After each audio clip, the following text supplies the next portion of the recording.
Next ತಿರುಪತಿಲಿ bike ಸವಾರನ ಮೇಲೆ ಏಕಾಏಕಿ ಚಿರತೆ ದಾಳಿ ಮಾಡಿಬಿಟ್ಟಿದೆ. ಬೈಕ್ನಲ್ಲಿ ಹೋಗುವಂಥ ಸಂದರ್ಭದಲ್ಲಿ ರೋಡ್ ಚೆನ್ನಾಗಿದೆ ಅಂಥೇಳಿ ಹಾಡು ಹೇಳ್ಕೊಂಡು ಜಾಲಿಯಾಗಿ ಹೋಗ್ತಾ ಇರುತ್ತೆ. ಯಾರಿಗೂ ಗೊತ್ತಿರಲಿಲ್ಲ ಅಲ್ಲಿ ಚಿರತೆ ದಾಳಿ ಆಗುತ್ತೆ ಅಂತ. ದಿಢೀರಂತ ಚಿರತೆ ದಾಳಿ ಮಾಡೋದ್ರಿಂದ ನೋಡಿ ಜಸ್ಟ್ ಮಿಸ್ ಆಗಿದ್ದಾನೆ ಬೈಕ್ ಸವಾರ. ತಿರುಪತಿಯ ಝೂ ಪಾರ್ಕ್ ರಸ್ತೆಯಲ್ಲಿ ನಿನ್ನೆ ಸಂಜೆ ಆಗಿರೋ ಘಟನೆ. ಸಂಜೆ ಅಂತಂದರೆ ಸುಮಾರು 7:30 ಟೈಮು. ಬೈಕ್ನಲ್ಲಿ ಹೋಗಬೇಕಾದ್ರೆ ಚಿರತೆ ಅಟ್ಯಾಕ್ ಮಾಡಿದೆ.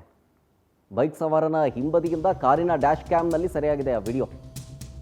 ಮತ್ತೆ ಮಧ್ಯರಾತ್ರಿ ಅರವಿಂದ ಕಣ್ಣಿನ ಆಸ್ಪತ್ರೆಯ ಬಳಿ ಇದೇ ಚಿರತೆ ಕಾಣಿಸ್ಕೊಂತಂತೆ. ನೋಡಿ ಆ ವಿಡಿಯೋ. ಲೆಫ್ಟ್ ಸೈಡಲ್ಲಿ ಬೈಕ್ ಹೋಗ್ತಾ ಇದ್ದಾನೆ, ಬೈಕ್ ಅವ್ರು ಹೋಗ್ತಿದ್ದಾರೆ, ಬರ್ತಿದ್ದಂಗೆ ಅಟ್ಯಾಕ್ ಮಾಡಿದೆ. Just miss